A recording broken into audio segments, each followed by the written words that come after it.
오늘은 그리스도를 본받는 것이라는 제목으로 하나님 말씀을 전하겠습니다.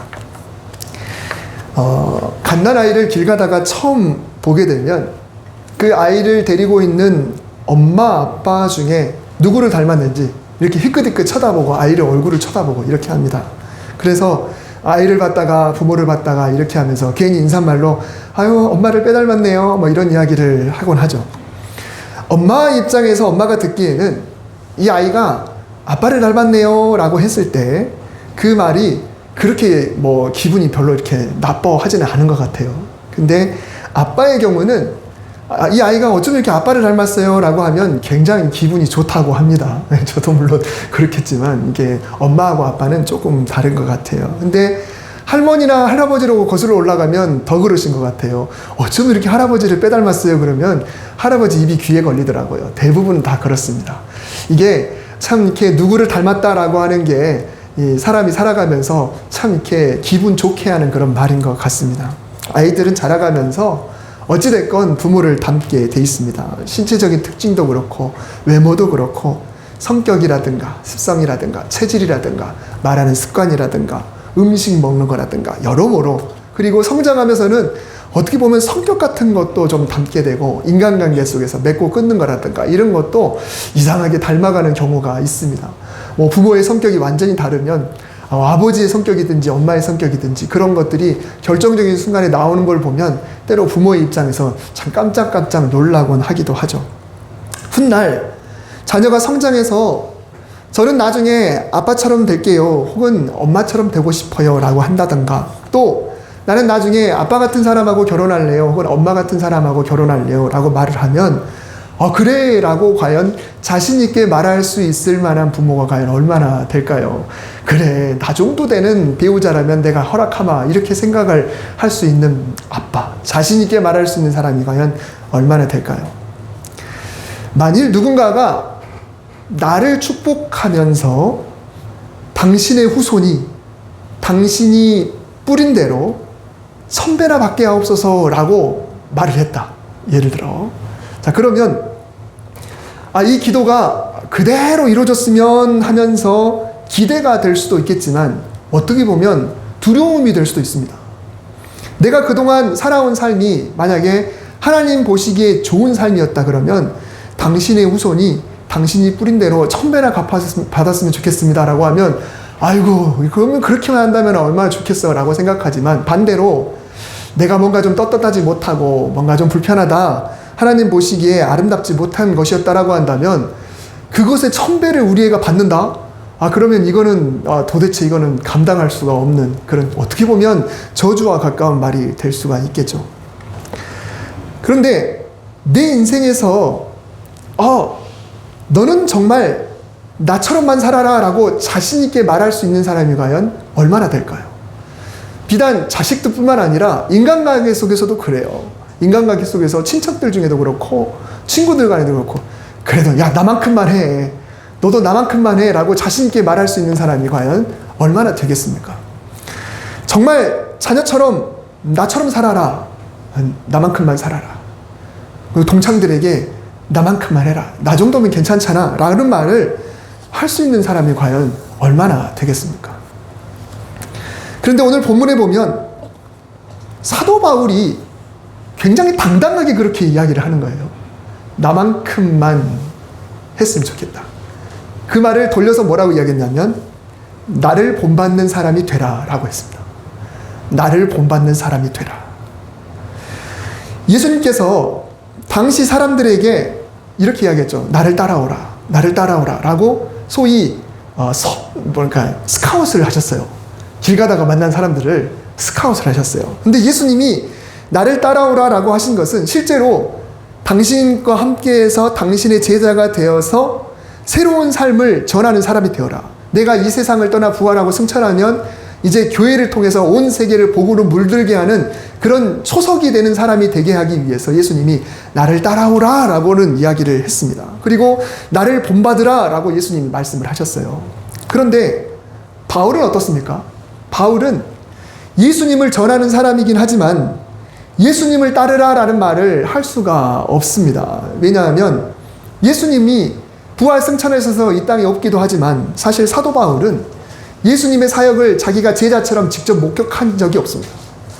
직접 예수님의 제자처럼 예수님을 따라다니지도 않았어요. 그러니 자기가 뭔가를 좀 봤어야 예수님을 본받으라고 말을 할 수도 있겠는데 자신도 보지 않은 사람이기 때문에 예수님을 본받으세요, 예수님을 본받으세요 라는 말을 자신 있게 할 수가 없는 거죠.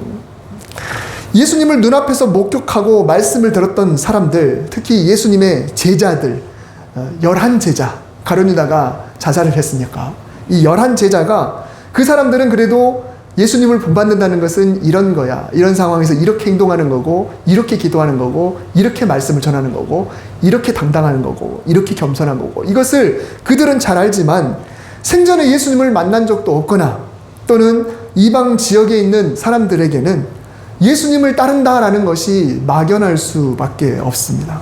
그래서 바울은 무언가 목표가 되고 모범이 되는 것을 정해주긴 해야 되는데 도대체 어떻게 해야 될까? 그래서 바울이 무슨 철학적으로 설명을 하거나 무슨 윤리 도덕적인 목표를 정해준 것이 아니라 눈에 보이는, 그 사람들 눈에 보이는 자기 자신을 가리켜서 나를 본받는 사람이 되세요라고 이야기를 했다는 겁니다. 어찌 보면 참 자만해 보이고 어떻게 보면 좀 심하면 건방져 보일 수도 있어요. 어떻게 그렇게 자신만만하게 말할 수 있을까? 그런데 바울은 나를 본받는 사람이 되라라고 할 때 그냥 나를 본받는 사람이 되라고 하지 않고 뭐라고 이야기하냐면 내가 그리스도를 본받는 자가 된 것 같이 너희는 나를 본받는 자가 되라 라고 이야기를 했습니다. 다시 말하면 내가 먼저 예수님을 본받는 사람이 되어 있다는 전제하에 그래야 나를 본받는 것이 곧 예수님을 본받는 것이 된다라는 것입니다. 그러니까 우리도 누군가에게 신앙의 본이 되려면 내가 먼저 예수님의 사람이 되어야 되는 거예요. 내가 먼저 성령에 사로잡힌 사람, 내가 먼저 예수님이라면 이럴 때 어떻게 하실까? 예수님은 어떻게 하셨을까라는 걸 고민하고 성령님께 기도하고 도움을 받아서 예수님이 원하실 만한 방향으로 내가 살아가는 가운데 나처럼만 했으면 좋겠다라는 생각을 할 수가 있어야 된다는 것이죠.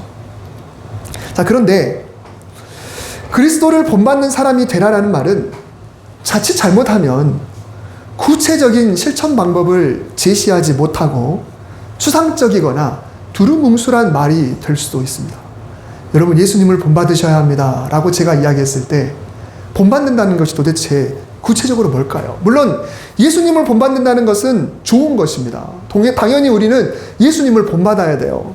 그러나 우리 삶의 현장에서 일어나는 수많은 상황과 관련해서 보면은 사실 성경 속에 나오는 예수님은 우리하고 너무 많이 떨어져 있습니다. 제가 지난번에도 설교를 할 때 말씀드렸지만 2000년 전이라고 하는 우리하고는 전혀 다른 문화를 살아가고 있던 그분, 그분은 우리하고는 너무 동떨어져 있다는 거예요. 그래서 예수님이 우리가 예수님을 본받아야 되는데 구체적으로 무엇을 어떻게 라고 하는 것을 우리가 살아가는 상황과 대비해서 본받기가 굉장히 어렵다는 겁니다. 예수님이 광야에서 시험을 당하셨죠. 그렇다고 해서 오늘날 학생들이 치르는 시험이나 오늘날 사람 때문에 받는 그런 유혹하고는 조금 다르잖아요. 예수님이 예배드리는 그 전체 모습을 우리가 아나요? 처음부터 끝까지 예수님이 어떻게 예배를 드리셨는지, 찬송은 어떤 모습으로 하셨으며, 성경은 어떻게 읽으셨으며, 복장은 어떠셨으며, 그리고 누군가 대화를 나눌 때 어떻게 하셨는지 우리가 구체적으로 잘 모르지 않습니까? 또 독신으로 사신 예수님을 보면서 부부의 도리가 어떤지, 예수님을 통해 어떻게 본받을 수가 있어요. 예수님이 아내에게 어떤 말을 했는지, 어떻게 다독였는지, 예수님이 당신의 자녀를 어떻게 양육했는지, 예수님이 또 당신의 부모에게 구체적으로 어떻게 효도했는지 우리가 그것을 성경에 나오는 몇 구절 안 되는 것 가지고 어떻게 알 수가 있겠습니까? 우리는 당연히 예수님을 본받는 사람이 되어야 되지만, 그러나 성경에 나오는 것만으로는 사실 말이 예수님을 본받는 거지 진짜 예수님을 본받는다는 것이 무엇인지를 우리가 구체적으로 알기는 너무너무 어렵다는 거예요. 우리는 당연히 예수님을 본받는 사람이 되어야 합니다. 그러나 정말 예수님이 이때 어떻게 하셨는지, 그것을 알고 본받을 수 있는 사람이 과연 얼마나 되겠습니까? 그래서 그동안 수많은 학자들, 수많은 사람들이 예수님의 생애라고 하면서 또 예수님의 효도관, 예수님의 교육관, 예수님의 자녀교육, 또 예수님의 예배 이런 것에 대한 책들을 굉장히 많이 썼지만 거기에는 아주 많은 상상이 가미되어 있어요. 아주 많은 상상이 가미되어 있지 우리가 성경만 가지고 또 그 당시의 문화만 가지고 구체적으로 이해하기가 굉장히 어렵다는 한계가 있습니다. 예루살렘에 최초로 세워졌던 교회에는 자신들이 예수님을 직접 본 사람들이라든가 또 예수님과 같은 유대인이다라는 것을 자랑처럼 주장하던 사람들이 많았습니다. 그래서 예수님을 직접 보지 못한 이 바울을 너는 사도 자격이 없어 라고 했던 사람들이 굉장히 많이 있었어요. 그래서 이렇게 매도를 당하면서 바울은 그래도 복음을 전해야 됐고 심지어는 이방 땅에 가서 거기에 있는 유대인들에게 또 거기에 있는 이방인들에게도 네가 무슨 자격이 있어서 예수님을 전하느냐라고 이렇게 말을 했습니다. 근데 바울은 예수님을 직접 봤다는 것이나 또는 혈연적인 관계가 중요한 것이 아니라 삶이 중요하다는 것을 지금 이야기를 하는 겁니다. 보지도 않고 구체적인 방법도 모르는 상황에서 우리는 그러면 과연 어떻게 예수님을 본받을 수 있을까요? 고린도전서 4장 16절에서 17절에 보면은 그러므로 내가 너희에게 권하노니 너희는 나를 본받는 자가 되라. 이로 말미암아 내가 주 안에서 내 사랑하고 신실한 아들 디모데를 너희에게 보내었으니, 다시 말하면 너희는 나를 본받는 자가 되고 또 내가 너희를 위해서 특별히 디모데라는 사람을 보냈으니까 그 사람을 본받는 사람이 되라. 그러면 예수님을 본받는 사람이 될 수 있다라는 그런 이야기를 지금 바울이 하고 있습니다. 바울은 고린도 교인들에게 먼저는 자기를 본받으라고 하고, 그래서 또 내가 너희들에게 갈 수 없으니까 디모데를 보내니까 디모데를 잘 보면서 예수님을 본받는 것이라는 것이 이것이구나 라고 하는 것을 너희가 깨닫고 디모데를 통해서 예수님을 본받으라 라는 그런 이야기를 했습니다. 다시 말해서 그 누군가가 성령에 사로잡혀서 하나님이 원하시는 삶을 살아가고 있는 그런 사람이 된다고 한다면 그 사람은 누군가에게 예수님을 본받는다는 것이 바로 저런 거구나라는 것을 알게 해준다는 거예요. 아주 오래전에 90년대 초반에 복음성가 중에 창문이라는 곡이 있었어요. 아주 오래됐습니다. 그 가사 중에 이런 게 있어요. 우린 창문, 세상이 우리를 통해, 세상 사람들이 우리를 통해 세상을 본다. 우리는 창문이어서 사람들이 우리를 통해서 세상을 바라본다. 이런 이야기를 했어요. 다시 말하면 나라는 사람이 어떤 창문이 되어 있느냐에 따라서 사람들은 우리를 투과해서 보여지는 광경을 본다라는 거예요. 그것이 우리에게 뭘 이야기해 주나요? 우리가 하나님의 사람으로서 어떤 사람인지에 따라 그들이 우리를 보면서 세상을 하나님의 시선으로 바라볼 수도 있고 사탄의 시선으로도 바라볼 수 있다라는 것을 상징하는 그런 찬양입니다. 나미야 연대기라는 책이 있습니다. 굉장히 두꺼워요. 그건 판타지 책인데 그 영화로도 나왔죠. 근데 그 책을 쓴 사람은 C.S. 루이스라는 분이에요. 기독교인이고 이 나미야 연대기에는 어떤 성경의 내용이 굉장히 많이 녹아져 있고 또 예수님에 대해서도 그 속에 녹아져 있습니다. 그 기독교의 정신으로 그 책을 썼어요. 근데 그분이 쓴 책 중에 스크루테이프의 편지라는 책이 있습니다. 분량이 그렇게 많지 않고 굉장히 책도 읽기 쉬워요. 이거는 어떤 책이냐면 마귀끼리 서로 대화하는 그런 내용이에요. 삼촌 마귀가 있는데 이제 조카가 막 활동해야 되는 신참 직원인 거죠. 그래서 이 삼촌이 이 조카하고 서로 편지로 주고받는 그런 내용, 31통의 편지를 담은 책이 이 스크루테이프의 편지입니다. 그래서 이 오른쪽에 있는 책 표지에 보면은 이 사탄이 이렇게 고민을 하고 있고 그 위에 생각하는 사람의 동상이 이제 있죠. 그래서 이 사람을 과연 어떻게 구워 삶을까라고 하는 그런 거죠. 그러니까 둘이 대화를 하면서 신참은 이 책에서는 이 예수님을 믿지 않다가 처음 예수님을 믿기로 막 시작한 사람을 환자라고 해요. 그러니까 사탄의 입장에서는 아우 얘가 드디어 병에 걸리기 시작했네 라고 해서 환자라고 이야기를 하는 겁니다. 그래서 이 환자를 과연 어떻게 할까? 그리고 하나님을 원수라고 표현합니다. 원수로부터 이 환자를 끄집어내기 위해서 어떻게 할까? 그러면 이 신참은 이런 상황에서 저 사람이, 저 환자가 이렇게 하고 있는데 어떻게 하면 좋나요? 그러면 삼촌이 그 비결을 알려주는 거예요. 그 환자한테는 이렇게 해야 된다. 그래서 아주 그냥 재밌는 에피소드들이 있어요. 몇 가지 예를 들면은 이 사람을 어떤 과학적인 걸로 너무 공격하지 말아라. 공격을 했다가는 이 사람이 더 열심히 공부하게 될 거야. 더 열심히 공부하게 되고 성경을 더 보게 될 거니까, 그러면 더 병이 깊어질 거니까 그러지 마. 또 만약에 가족 중에 같이 가족이 교회를 다니고 있으면 이 가족끼리 사이가 좋지 않도록 어떻게 해서든지 갈라놔야 돼. 그래야 이 환자가 중하게 병에 들지 않아. 또 기도를 할 때도 구체적으로 기도를 하지 못하게 하라는 거예요. 다만 경건한 분위기만 유지하게 해라고 이야기를 합니다. 경건한 분과 기도하면서 사실은 기도도 구체적으로 안 하면서 하고 있으면 나는 경건해, 나는 괜찮아 라는 그 정도만 하면은 성공이라고 그렇게 이야기를 하는 거죠. 재밌죠? 또 추상적인 부분에서는 좀 의롭게 해라. 그러나 구체적인 일상적인 영향에서는 좀 불이하게 해라. 다시 말하면 사랑, 평화, 화평 이런 것에 대해서는 좀 생각하게 하면서 구체적으로 쓰레기를 줍는다거나 누굴 무거운 걸 들어준다거나 이런 거를 못하게 자꾸 방해하라라는 그런 이야기도 있고요. 또 회개는 얼마든지 하게 해라. 그렇지만 행동으로는 옮기지 못하게 해라. 이런 식으로 입장을 바꿔서 아주 구체적으로 이렇게 이야기를 하고 있어요. 근데 그 중에 이런 내용이 있습니다.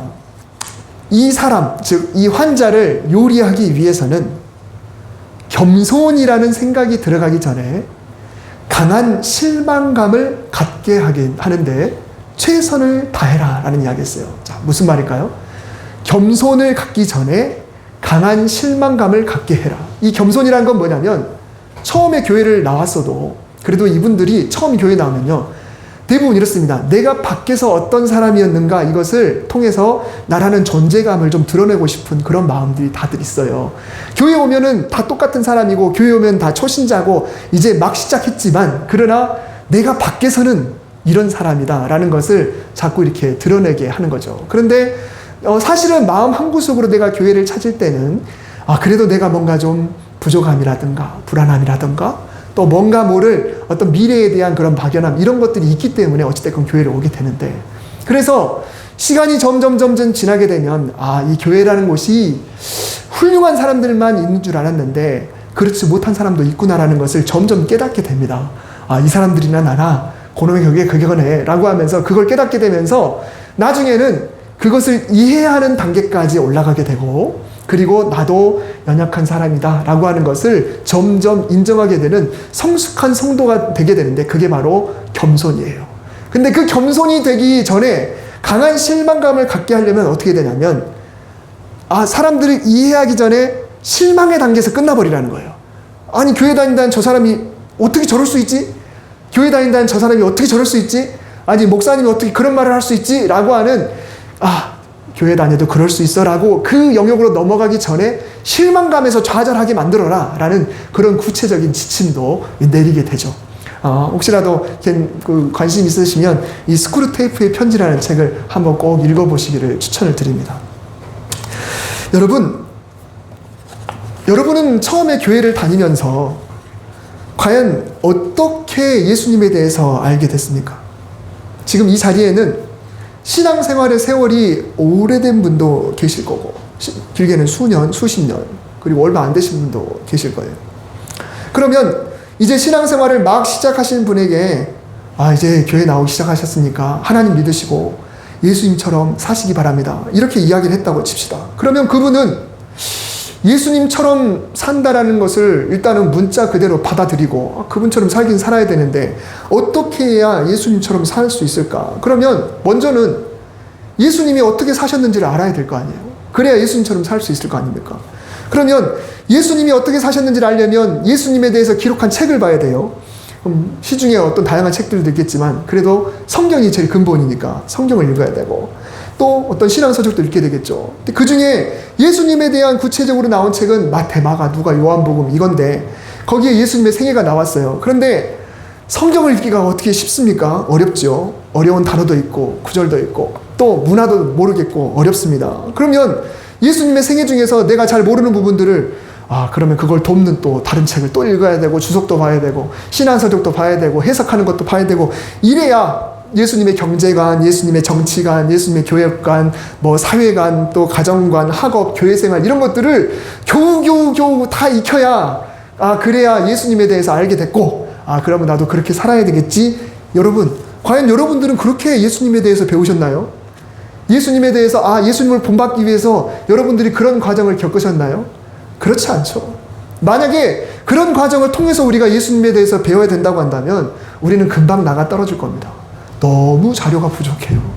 그 자료의 해석을 더하기 위해서 우리는 도서관에 살아야 될 겁니다. 여러분, 신학대학교가 일반 대학교보다는 규모가 적지만 신학대학교에 있는 도서들이 만만치가 않습니다.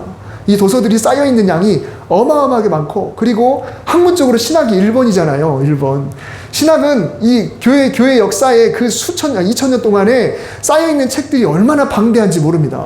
다 하나님이 어떤 분이신지, 예수님이 어떤 분이신지, 그걸 알기 위한 책들이 얼마나 많아요. 그러면은 우리가 예수님을 진짜 알기 위해서는 그 책들을 공부해서 그렇게 해서 알아야 되나요? 그렇지 않습니다.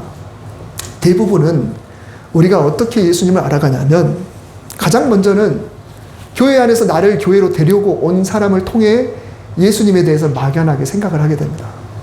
그리고 신앙생활 하면서 교회에 있는 사람들을 통해서 막연하게 예수님을 본받는다는 것이 저렇게 말하는 건가?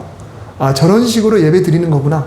저렇게 생각하는 건가? 이렇게 점점 주변 사람들을 통해서 우리가 예수님을 알아가게 되는 거고요. 또 목회자의 설교를 통해서, 또 때로는 목회자의 행실을 통해서, 목회자가 예수님은 아니지만 우리는 간접적으로 예수님을 따라가게 되어 있습니다.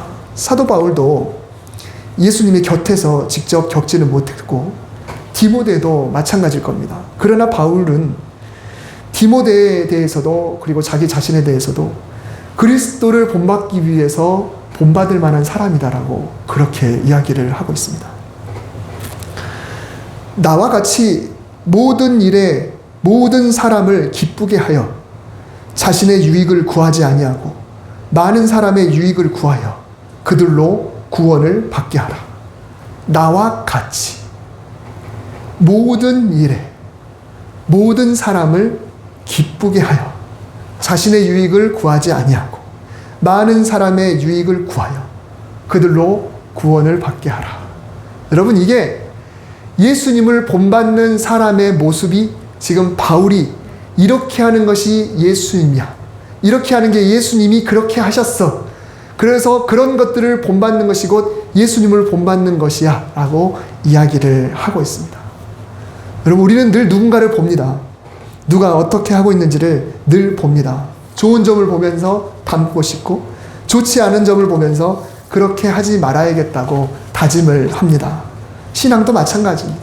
성도는 늘 하나님과의 관계를 생각해야 하지만 동시에 이 교회 안에서 교회 일상도, 교회뿐만 아니라 우리 일상생활 속에서도 다른 사람들과의 관계 또한 깊이 생각을 해야 합니다.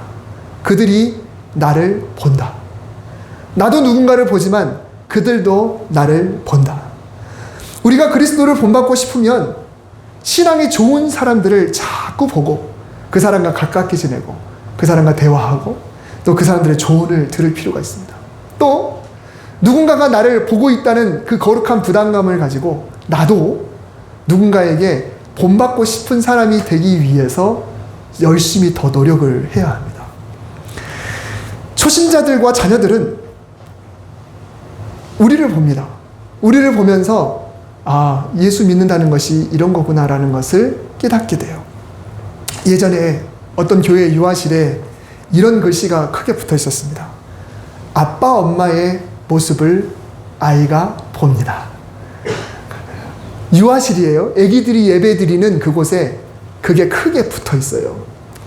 보통 유아실에 들어가면 부모님들은 예배에 집중을 잘 못합니다.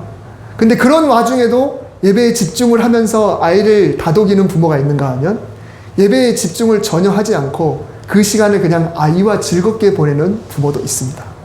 내 아이들은 그것을 봅니다. 그래서 그 글씨가 크게 거기에 붙어 있었다는 거예요. 우리는 세상에서 빛이고 소금입니다. 근데 오늘 말씀은 세상에서만 빛이고 소금이 아니라 교회 안에서도 바울처럼 그리고 디모데처럼 누군가에게 본받을 만한 사람이 되라고 말씀을 하고 있는 것입니다. 우리가 서로에게 예수님을 보여줘야 해요. 서로에게 예수님을 보여줘야 돼요. 예수 믿는다는 것은, 그리고 하나님의 백성으로 예배 드린다는 것은, 예수님처럼 말씀을 읽는다는 것은, 예수님처럼 기도한다는 것은 이런 것이구나라는 것을 주변에 있는 사람들에게 간접적으로 보여주기 위해서 나는 과연 어떤 사람이 되어야 할까? 우리 스스로 다시 한번 돌아봤으면 좋겠습니다. 과연 나는 그들에게 예수님을 믿는다면 저 사람처럼 믿어야겠다라는 그런 모습을 보여주고 있는가? 우리 스스로를 돌아보면서 이 무더운 여름에도 예수 믿는 사람으로, 또 본이 되는 사람으로 살아갈 수 있기를 주님의 이름으로 축복합니다. 기도하겠습니다. 주님이 우리에게 보여주신 본이 있습니다. 그러나 그것이 정말 너무 구체적이지 않아서, 그래서 우리는 성령님의 도우심을 구할 수밖에 없고, 성경 여기저기에서 하나님이 원하시는 바를 우리가 읽고 묵상하는 가운데 우리 일상생활 속에서 구체적으로 실천하는 과정을 밟아야 합니다. 주님, 먼저는 우리에게 지혜를 주시고 깨닫게 하여 주셔서 하나님의 자녀로 또 예수님 닮은 사람으로 사는 것이 무엇인지를 내가 먼저 깊이 깨달을 수 있도록 도와주시고, 또 그것을 깨닫는 데서 끝나지 않고 구체적으로 실천함을 통해 주변에 있는 사람에게 예수 믿는다는 것, 예수 따른다는 것이 저런 거구나라는 것을 보여줄 수 있는 복된 성도가 될 수 있도록 주여 인도하여 주시옵소서. 예수님의 이름으로 기도드립니다. 아멘.